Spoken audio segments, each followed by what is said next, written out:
السلام علیکم ورحمۃ اللہ وبرکاتہ۔ الحمد للہ رب العالمین والصلاة والسلام علی سید الانبیاء والمرسلین محمد وآلہ واصحابہ اجمعین، اما بعد فاعوذ باللہ من الشیطان الرجیم، بسم اللہ الرحمن الرحیم۔ سبحان الذي خلق الأزواج كلها مما تنبت الأرض ومن أنفسهم ومما لا يعلمون، صدق الله العظیم۔ آج کے اس دعائیہ مجلس تکمیل حفظ قرآن کریم کے موقع پر اسلام اور سائنس کے متعلق آپ حضرات کے سامنے لب کشائی کرنے کی جرات کرنے جا رہا ہوں اس دعا کے ساتھ کہ یا رب یہ التجا ہے کرم تو اگر کرے، کہ یا رب یہ التجا ہے کرم تو اگر کرے، وہ بات دے زبان پہ جو دل پر اثر کرے۔ برادران اسلام،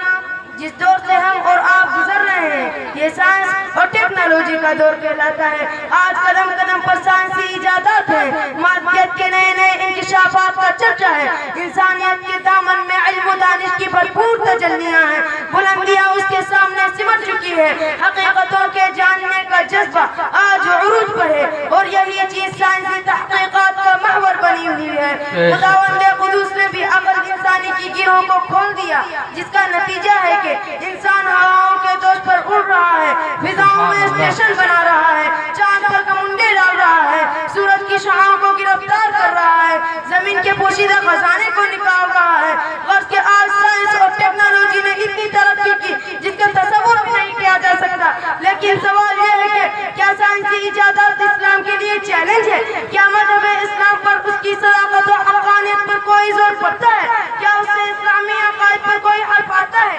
نہیں، بلکہ اس سے اسلامی عقائد کی تائید ہوتی ہے، قرآنی دعوے کی حقانیت کھل کر سامنے آتی ہے۔ قرآن نے 1400 سال پہلے اعلان کیا تھا وَسَخَّرَ لَكُمُ اللَّيْلَ وَالنَّهَارَ کہ چاند اور سورج تمہارے تابع ہیں، تمہارے حکم کے فرما بردار ہیں، دنیا کی ساری چیزیں تمہارے تابع ہیں۔ یہ بلند پہاڑ، یہ دریائے شور، یہ ٹھاٹھے مارتا ہوا سمندر، یہ پرآش و موج، یہ چمکتا ہوا چاند، یہ جگمگاتے ہوئے تارے، یہ چڑھتا ہوا سورج، یہ چرند و پرند، یہ کوہ و صحرا، سب کے سب تمہارے تابع اور غلام ہیں۔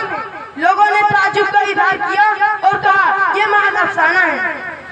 بھلا یہ کیسے ممکن ہو سکتا ہے کہ کروڑوں میل اونچائی پر طلوع ہونے والا سورج، ہزاروں میل کی بلندی پر چمکنے والا چاند ہمارے تابع کیسے ہو سکتا ہے؟ لیکن چاند اور ستاروں پر کمنڈے ڈالنے والے سائنس والوں نے ثابت کر دیا کہ قرآنی دعویٰ بالکل صحیح ہے۔ اسی طرح جب محمد عربی صلی اللہ علیہ وسلم کو خدا نے معراج کرا کر ہم کلامی کا شرف عطا کیا تو حضور صلی اللہ علیہ وسلم نے کفار و مشرکین سے کہا کہ آج رات میں نے بیت المقدس کا سفر کیا، راتوں رات آسمان پر گیا، خدا سے کلام کیا، تو مشرکین مکہ انکار کر بیٹھے کہ اتنے قلیل مدت میں جنت اور دوزخ کی سیر کیسے ممکن ہو سکتی ہے، بیت المقدس کا سیر کیسے ممکن ہو سکتا ہے؟ لیکن جب ہوائی جہاز ایجاد ہوا تو لوگوں کی آنکھیں کھل گئی، زبانیں گنگ ہو گئی، ماننے پر مجبور ہو گئے کہ جب انسانی دماغ کا بنایا ہوا ایروپلین چند منٹوں میں میلوں کا سفر کر سکتا ہے تو خدا کا بنایا ہوا براق جنت اور دوزخ کی سیر کیوں نہیں کرا سکتا؟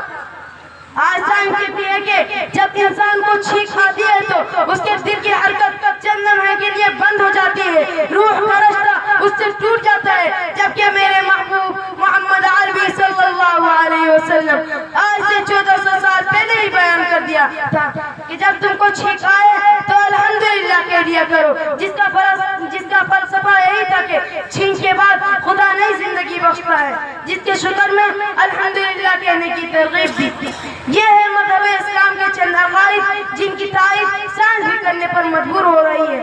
لیکن بزرگوں یہ بات روز روشن کی طرح ہے کہ اسلام کو سائنسی پیمانے پر نہیں تولا جا سکتا، جیسے کہ ہمالیہ پہاڑ کو صراف کے میزان پر نہیں تولا جا سکتا، کیونکہ اسلام ایک عالمگیر اور آفاقی مذہب ہے۔ اسلام کا تعلق، اسلام کا رشتہ انسان کی روح کے مانند ہے، سائنس کا تعلق انسان سے جسم کے مانند ہے۔ یہی وجہ ہے کہ آج دنیا میں متاع عیش و عشرت کے باوجود انسان حقیقی خوشی و خوشحالی سے محروم ہے۔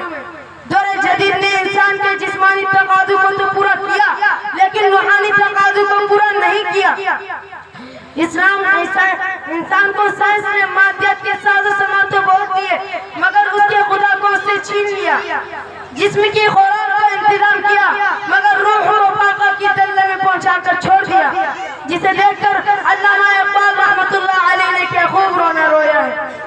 ڈھونڈنے والا ستاروں کی گزرگاہوں کا, ڈھونڈنے والا ستاروں کی گزرگاہوں کا